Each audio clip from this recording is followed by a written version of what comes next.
Dollar छाप रहा है भारत धड़ल्ले से, मुंह ताकते रह जा रहा अमेरिका। दोस्तों, भारत भले ही कुछ मामलों में अभी पीछे है, लेकिन आपको ये जानकर बहुत गर्व महसूस होगा कि जिस क्षेत्र में भारत एक बार घुस जाता है, उस क्षेत्र में सबको पछाड़कर सबसे आगे पहुंच जाता है, फिर उसे कोई हिला भी नहीं सकता है। भारत कुछ ऐसे क्षेत्रों में मोटी कमाई कर रहा है जो खुद भारत को भी इंपोर्ट करने पड़ते थे। इंपोर्टेड माल को अलग अलग प्रोडक्ट्स में बदलकर भारत डॉलर छापे जा रहा है और अमेरिका है कि महंगाई की मार झेल रहा है और बस मुंह ताक रहा है। ऐसे प्रोडक्ट्स दूसरे देशों को बेचकर भारत धड़ल्ले से कमाई कर रहा है, जिनके कई देशों में तो प्लांट्स भी नहीं है। भारत कुछ चीजों के प्रोडक्शन में दुनिया के लार्जेस्ट रैंक्स को अपने नाम किए बैठा है और आपको भारतवासी होकर इस बात की खबर तक नहीं होगी। ये तो बहुत गलत बात है। दोस्तों, चलिए आपको बता दें कि ऐसे कौन से प्रोडक्ट से ऐसा कौन सा धंधा है जिसके दम पर भारत आज की तारीख में डॉलर लूटे जा रहा है, पर अमेरिका जैसा देश बस ताकते रह जा रहा है। सबसे पहले तो हम आपको बताना चाहेंगे कि भारत के पेट्रोलियम प्रोडक्ट्स के बारे में। ये तो सभी को मालूम है कि भारत अपनी जरूरत का लगभग 82% ऑयल इंपोर्ट करता है। केवल 18 से लेकर 20% ऑयल ही भारत में प्रोड्यूस होता है, लेकिन साथ ही साथ भारत इस ऑयल से प्रोडक्ट्स बनाकर उन्हें दूसरे देशों में एक्सपोर्ट भी कर देता है। भारत में ऐसे कई प्लांट भी हैं, चाहे कितना भी खराब क्रूड ऑयल यहाँ लाया जाए या प्लांट उससे भी रिफाइन करके यूजफुल बना देते हैं। भारत ने 2021-22 में फिस्कल ईयर में $119 बिलियन तेल का इंपोर्ट करके भारत ने सारे रिकॉर्ड तोड़ दिए। अब आप सोच रहे होंगे कि हम तो कमाई की खबर सुनाने आए थे, लेकिन इन्होंने तो हमें खर्चे सुना डाले, तो चलो कमाई की खबर भी दे देते हैं। इसी सेम फिस्कल ईयर में $42 अरब के तेल का एक्सपोर्ट भी भारत ने कर डाला है। भारत की सबसे बड़ी ताकत है भारत की ऑयल रिफाइनरी कंपनी। भारत सबसे ज्यादा ऑयल रिफाइन करने वाले कंट्रीज में से एक है। दोस्तों, आपको ना मालूम हो तो बता दें कि भारत दूसरे देशों से खराब क्वालिटी का तेल खरीदता है, लेकिन उसे रिफाइन करके उसे यूजफुल प्रोडक्ट्स बनाकर दूसरे देशों में बेच देता है और यहाँ से खूब डॉलर छापता है। जिन देशों में ऑयल निकलता है वो असल में क्रूड ऑयल होता है।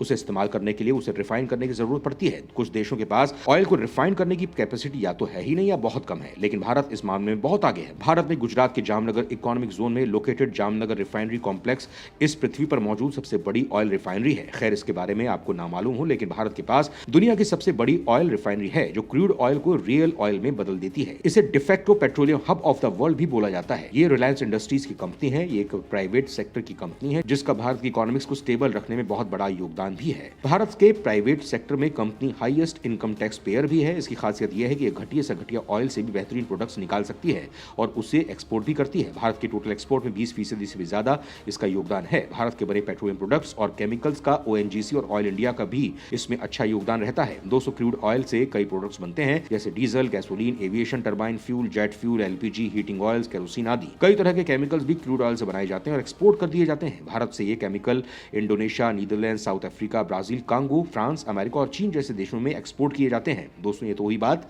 ऑयल प्रोडक्ट्स की, लेकिन इसके अलावा स्टील प्रोडक्शन से भी भारत बहुत अच्छी कमाई करता है। आपको ये जानकर बड़ा फक्र महसूस होगा कि भारत दुनिया का दूसरा सबसे बड़ा स्टील प्रोड्यूसर है।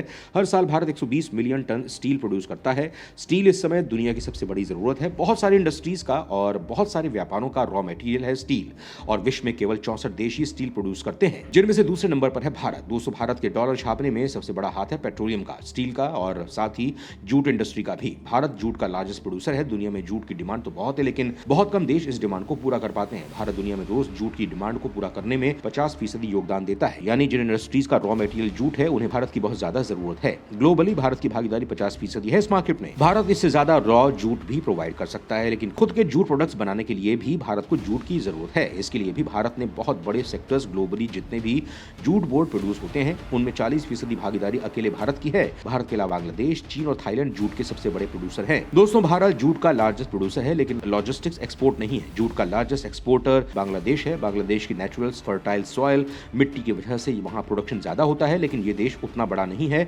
यहाँ जूट की डोमेस्टिक डिमांड कम है, इसलिए ज्यादातर जूट को एक्सपोर्ट कर देते हैं। लेकिन भारत की डोमेस्टिक डिमांड ज्यादा होने की वजह से लार्जेस्ट रॉ जूट प्रोड्यूस होने के बावजूद भारत एक्सपोर्ट के मामले में दूसरे नंबर पर है। जूट के मामले तो भारत सीधा ही डॉलर में कमाई करता है। कैसे? वो ऐसे कि दुनिया में जूट की सबसे ज्यादा डिमांड जर्मनी में है और उसके बाद अमेरिका में, यानी अमेरिका दुनिया का दूसरा सबसे बड़ा जूट का कंज्यूमर है, इंपोर्टर है, और वो सबसे ज्यादा जूट इंडिया से खरीदता है।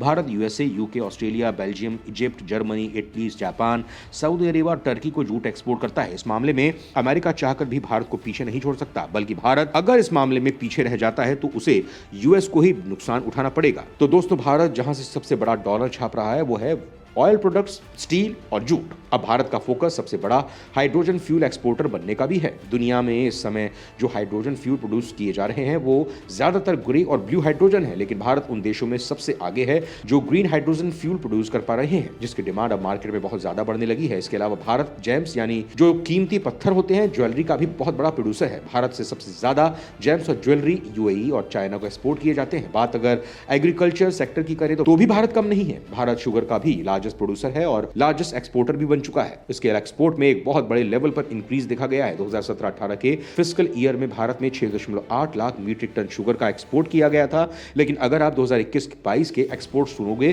तो आपको यकीन नहीं होगा। केवल 4 साल के अंदर ही भारत के शुगर एक्सपोर्ट इतने ज्यादा बढ़ गए हैं कि 2021-22 के फिस्कल ईयर में 110 लाख मीट्रिक टन शुगर का एक्सपोर्ट किया है। कहां 6.8 लाख मीट्रिक टन और कहां 110 लाख मीट्रिक टन, कई गुना ज्यादा। खुद agricultural farms welfare minister Narendra Singh Tomar ने 22 दिसंबर को एक खबर दी और ये आंकड़े भी खुद उन्होंने अनाउंस किए। भारत के लिए कितनी गर्व की बात है कि भारत इतने सारे एक्सपोर्ट सेक्टर में आगे बढ़ रहा है। अपनी रैंक को मेंटेन करना भी आसान नहीं है, लेकिन भारत अपनी रैंक्स को लंबे समय से मेंटेन कर रखा है। तो बताइए दोस्तों, छाप रहा है ना भारत डॉलर में? आपको क्या लगता है अगले साल भारत दुनिया की 4th लार्जेस्ट इकोनॉमी हो जाएगा? आपको भारत की उपलब्धियां जानकर कैसा लगा? आप हमें कमेंट करके जरूर बताएं। जय हिंद।